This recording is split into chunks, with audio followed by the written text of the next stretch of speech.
Hello aspirants, welcome to GDC online classes.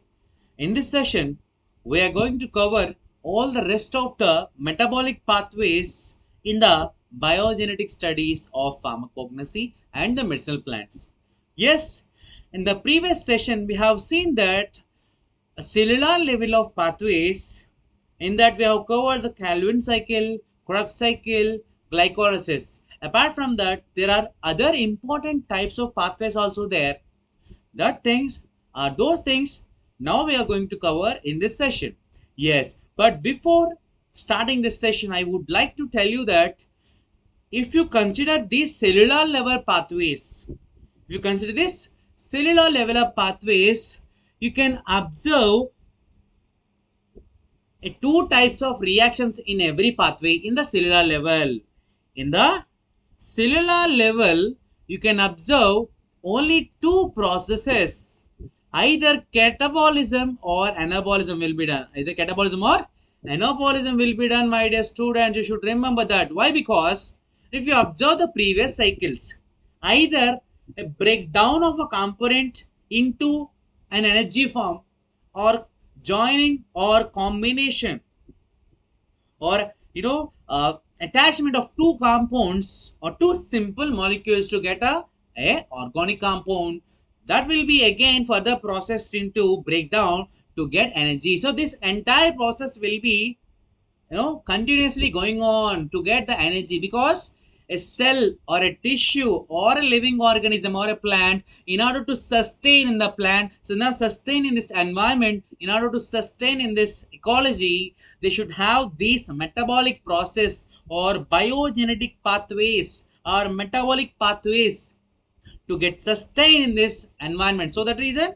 so this cellular level metabolism will be done. So after getting, so first and foremostly, the first primary metabolic pathway is photosynthesis. From this photosynthesis, they'll get energy in the form of glucose. So that is formation of new compound, where that glucose is break down into several compounds like pyruvate, pyruvic acid to get energy. So this is a process of catabolism and anabolism, where it will continues throughout its life process to get energy and to get sustained and to reproduce and respirate. Clear? So that you should understand, either any of the pathway should have either a breakdown of a compound or formation of new moiety skill will be there. That thing you should keep on your mind. Yes, we have covered a few of the pathways. Now we'll see the another new pathway in this session. Yes, now we are going to cover a pentose phosphate pathway. Pentose phosphate pathway. So directly you can see here. Directly you can see here in this, we'll see the metabolism of glucose. I said that any of the pathway, any of the cellular pathway, either a breakdown of a compound or a formation of a new compound will be there. Okay, yes, we'll see what type of metabolism or what type of reaction was carried out in this pentose phosphate pathway. Yes, pentose phosphate pathway, also known as phosphogluconate pathway, or HMP shunt pathway, hexose monophosphate shunt. It is also known as HMP shunt in short form. Okay, and it's a metabolic pathway occurs in cytoplasm of cells. Yes, because these are cellular level pathways. Cellular level cytoplasm, they say, they carried out inside of the cell in several important, it serves several important functions in metabolism, including generation of NADPH, nicotinamide, adenine dinucleotide phosphate, and ribose 5-phosphate, which is are crucial for various cell processes. Various cell processes for respiration, for to get energy, and all these processes, these are important. Ribose 5-phosphate and NADPH. Okay, yes, we can say it as a pentose phosphate pathway is an alternative pathway for metabolism of glucose. Okay, such type of things should be remembered. Clear, my dear students? Yes, we'll see what are the other important segment we need to cover in this pentose phosphate pathway. Yes, we all know that is also known as hexose monophosphate shunt or HMP pathway. Yes, as you all know that in the previous class, in the previous session, we have seen that glycolysis. The name itself saying that lysis breakdown. Breakdown. So whenever any larger compound gets break down into simple moieties, it liberates some energy in the form of ATP or in the form of other components. So that glucose is break down into simple moieties, pyruvic acid or pyruvate to liberate energy. Yes, but we know that glycolysis it is somewhat complex. As like this, it is more complex than the glycolysis. Yes, you will agree with my statement because after looking at the flow chart or the pathway. Okay, yes, but what is the significance of this pathway? If you ask me, sir, what for finally what will get from this pathway? Yes, formation of NADPH for synthesis of fatty acids and steroids. Yes, this NADPH is a crucial thing. That's what we seen in the previous thing, like various cellular process. NADPH and ribose 5-phosphate is important. Like how NADPH synthesis for fatty acids and steroids to synthesize fatty acids and steroids, we require NADPH. And maintaining the reduced glutathione for antioxidant activity in the plants, because we are discussing all these things in the plant. Okay, yes. So for antioxidant property or for antioxidant activity of a plant, further it maintains this pentose phosphate pathway will maintain the reduced glutathione amounts. Okay, and synthesis of ribose for nucleotide and nucleic acid formation. So these are the basic units, the nucleic acid and ribose of a nucleotide. Yes, we all know that it is happening and it's occur in the cytosol. It occurs in cytosol. And the oxidation, yes, where this process will be achieved by the dehydrogenation of using NAD plus but not NAD plus. Clear? Yes. So it is carried out in two steps. The entire pentose phosphate pathway will be carried in two steps. The first one is irreversible oxidative phase. Irreversible oxidative phase. Yes, it cannot be reversed. Yes, 3 molecules of glucose 6-phosphate will give rise to 3 molecules of CO2 and 5 carbon sugars. 3 compounds of 5 carbon sugars are formed. That's an irreversible oxidative process. So it can be carried on two steps. One step is irreversible oxidative process, oxidative phase.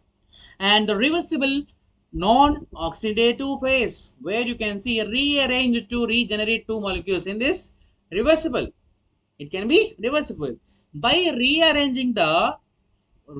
to regenerate 2 molecules of glucose 6-phosphate. Glucose 6-phosphate and 1 molecule of glyceraldehyde 3-phosphate. So it can be carried in two steps. Don't worry, we'll see the pathway so that you can understand. Yes, that's what we said. So the glucose in the presence of hexokinase, the glucose in the presence of hexokinase, it liberates, it liberates the energy in the form of ADP. Then it forms glucose 6-phosphate. Then after that, in the presence of glucose 6-phosphate dehydrogenates, the phosphogluconate is formed.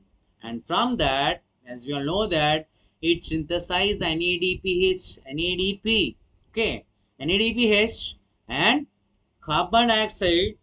As we all know that in the introduction we have seen that liberates some carbon dioxide and NADPH. It synthesizes NADPH and carbon dioxide, and all this will be synthesized and also 1,5-carbon phosphogluconate. Then after that 5-phosphate, ribose 5-phosphate is formed. Okay, ribose 5-phosphate is formed. Then after that a glycylulose, xylulose and ribose 5-phosphate. So these are all 5-carbon containing compounds. So there are 5-carbon containing compounds. Then after it liberates into the glyceraldehyde 3-phosphate and fructose 6-phosphate. Finally, it yields some glyceraldehyde 3-phosphate and fructose 6-phosphate. And on other hand, so from xylulose we can get these two compounds from xylulose. After that, if we see the pathway toward the ribose, it can liberate the pseudoheptulose 7-phosphate, which is having 7 carbon compounds, and fructose 6-phosphate and erythrose. So one is a reversible process and another one is irreversible process. Clear? So finally, it will liberate and synthesize the 5 carbon 3 molecules. Clear? Yes. This is a pentose phosphate pathway, because from the glucose, yes, you need simply, I'll say that glucose, and finally yields into simple molecules to liberate some of the energies like, or which are essential things like NADPH and other molecules for the important cellular functions. Clear? Yes. That's about the pentose phosphate pathway. Yes, my dear student, even though you are expecting some more from this, but up to this is enough for your GPAT examination. But because in our GPAT examination, they'll ask about the end products and what are the key intermediates and what are the compounds, which in the reaction, what will be the what is the liberated compound, or what is the energy form, what is the starting precursor, and what are the final end products. So this is how they'll ask about these pathways. Either they'll focus on the starting precursors, what is the precursor, and what is the end product, and what are the key intermediate, and what are the energy forms that are liberated. These things should be keep on your mind for each and every pathway, because there is no other way to ask the question from these pathways. Either they should focus or they should target on these four segments. Clear? Yes. So this about pentose phosphate pathway. The next one is beta oxidation. Yes. So in that we have seen the NADPH is liberated, and whereas in this, in the previous pathway, we have seen that uh, metabolism of glucose to liberate some energy. Where here in the pentose phosphate pathway, NADPH is synthesized, but here nothing but the energy is liberated from fatty acids in the form of ATP. Clear? Yes, sir. What I said. For every reaction, for every pathway, there should be either a formation of a new compound, either the energy liberated from the complex molecule. So beta oxidation is a catabolic process where the fatty acid molecules are broken down in the cytosol in prokaryotes, and in the mitochondria in eukaryotes. Okay, and eukaryotes. So it is nothing but it's a breakdown. Catabolism, here we can observe the catabolism of fatty acids to liberate the ATP. Simple. Clear? But you can see this in eukaryotes and prokaryotes. Clear?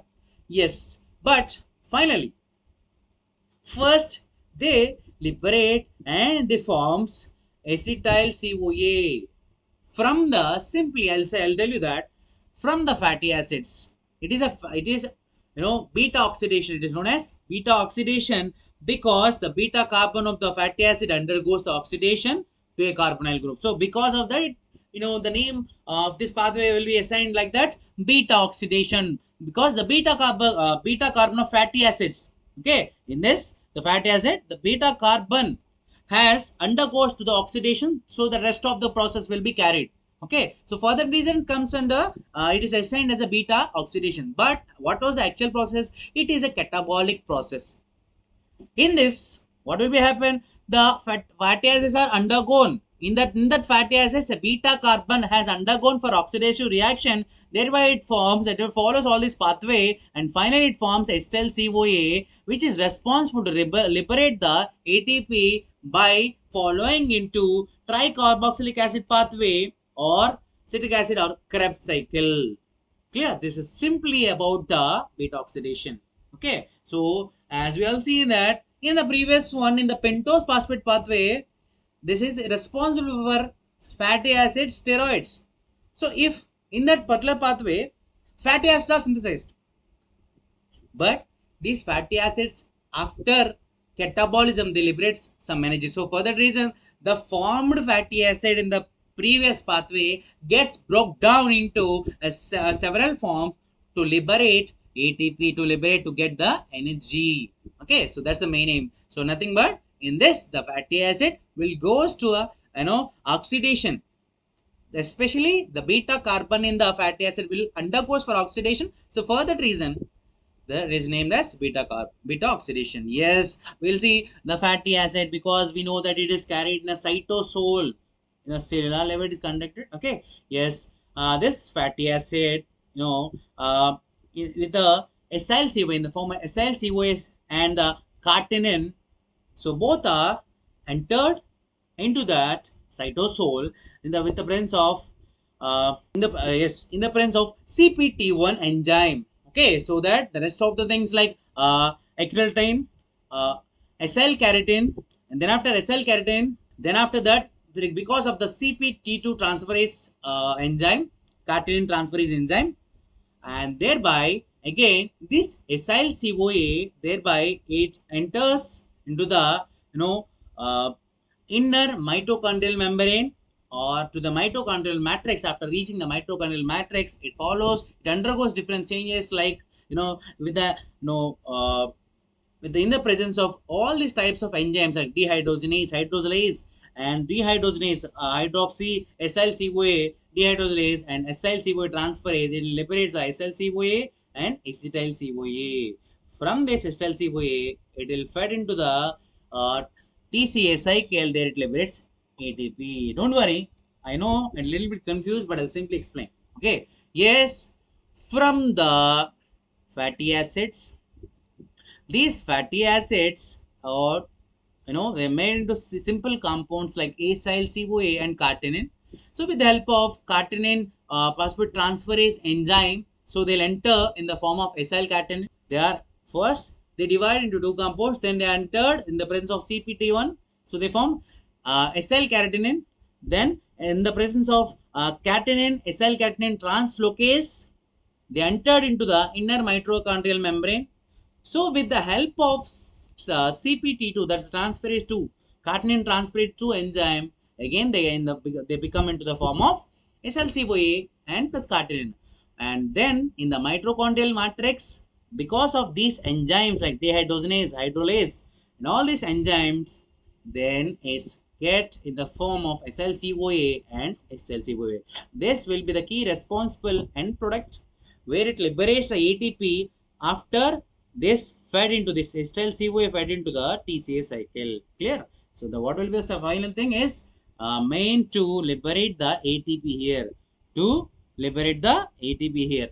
Yes, SLC enter into the citric acid cycle. Yes, and while NADH and FADH, which are coenzymes to here itself, are used to transport the chain. Yes, here the NADH and FADH2 who are acts as a coenzymes, so that the entire process will be liberates the ATP. Beta oxidation, nothing but fatty acids will liberate ATP. Clear? Yes. So this is about the beta oxidation. Finally, fatty acids will form or will liberate ATP energy from acyl CoA. So this is a beta oxidation. Why it is known as beta oxidation? Because the beta carbon in the fatty acid will undergo to the oxidation for the risk. Clear? Yes. We'll see the under the cellular level biogenetic pathway or metabolic pathway. We'll see. Yes, we'll see the another new thing, that is gluconeogenesis. We all know that gluco means sugar or glucose. Neo means new. Genesis means generation or production.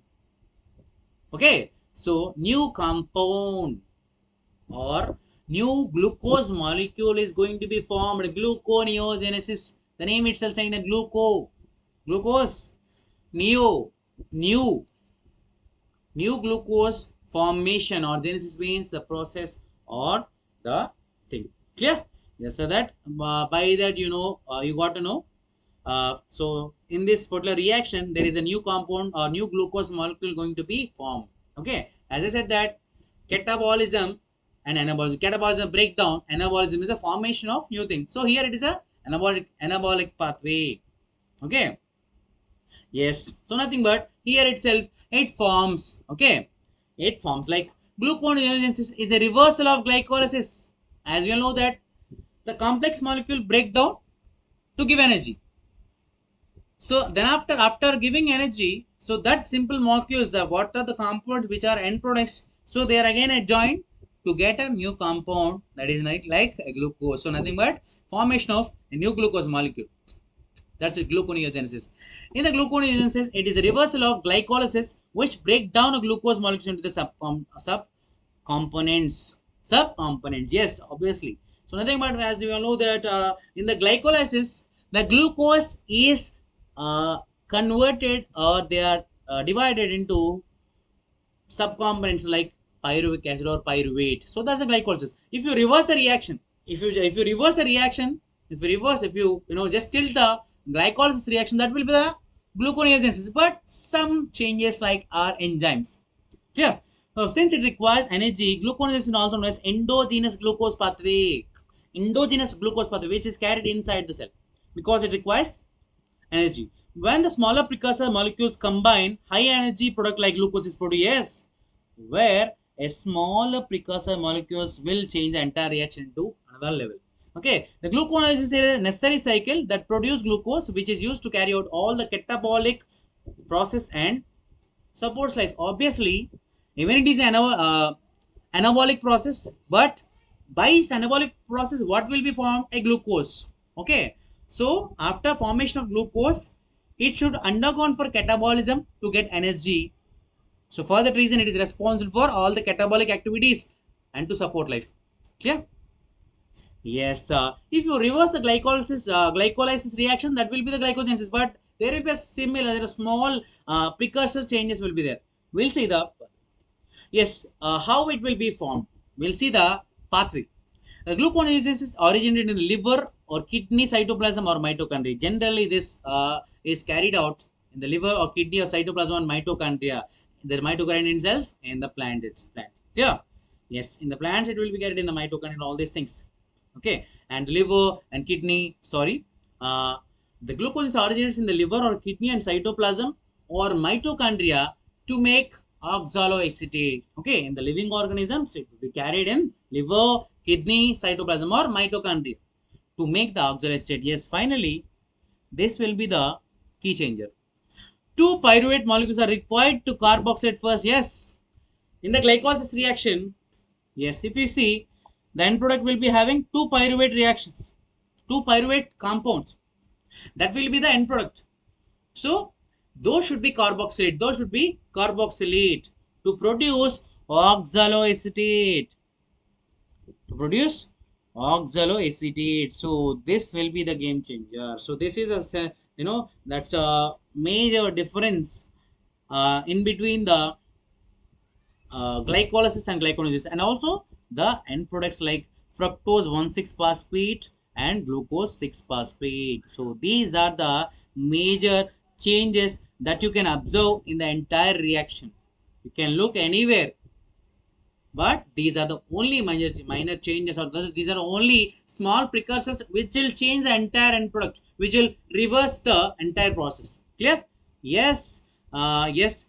For that, to make oxaloacetate. To pyruvate, molecules are required to carboxylate. Yes, to make the oxaloacetate, the two pyruvate molecules that we see in the end product of glycolysis, that should be carboxylate first. Yes. So if you tilt the reaction glycolysis, so the pyruvates will be the first precursor step. So if they both are carboxylate, we'll get oxaloacetate. From the entire process will be carried out. Okay. Then after that, it requires for the formation of oxaloacetate, 1 ATP energy is required, and that NADH converts the oxaloacetate to malate, which can be transported out of the mitochondria. Once the malate leaves to the mitochondria, it should be oxidized back to oxaloacetate. Oxaloacetate, yes. First, NADH converts the oxaloacetate to malate. Oxaloacetate to malate. How? Which one is converting? NADH. So, which can transport it out of the mitochondria? Yes.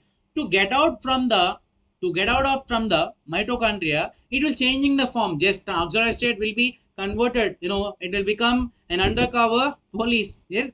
Like how it changes its form, like oxaloacetate to malate because of NADH. When it outs from the mitochondria, it will be same like oxaloacetate, oxidized back. Yeah.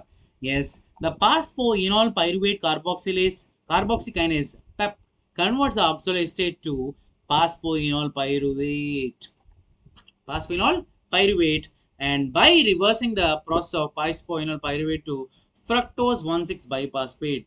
Fructose 1,6 biphosphate, yes, directly here itself. From here to here itself, directly here we'll get a glucose molecule. Yeah, sorry. Fructose 1,6 biphosphate, and from that, from fructose 1,6 phosphate is converted to fructose 6 phosphate, Yes, and then glucose 6-phosphate, and finally we'll get the glucose. Simple, you should remember that. What are the small precursors which will reverse the process of glycolysis into the gluconeogenesis? Here it's nothing but two carbos. So first the two pyruvates or pyruvic acid molecule should be carboxylate, okay, so that they'll give a oxidized state, and then after that the series of reactions will be carried out.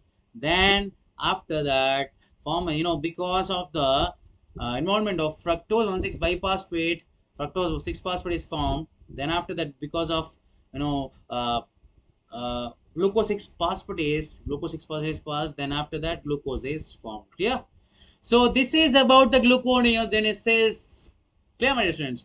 So up to now, we have covered the almost all cellular level important pathways with respect to the GPAT examination. But you need to do one thing, that you should keep on highlighting or keep on remembering, keep on practicing what are the end products of each pathway, what are the key intermediates, what are the precursors of each pathway, what are the other names of these pathways, what are the other names, so why the name has assigned.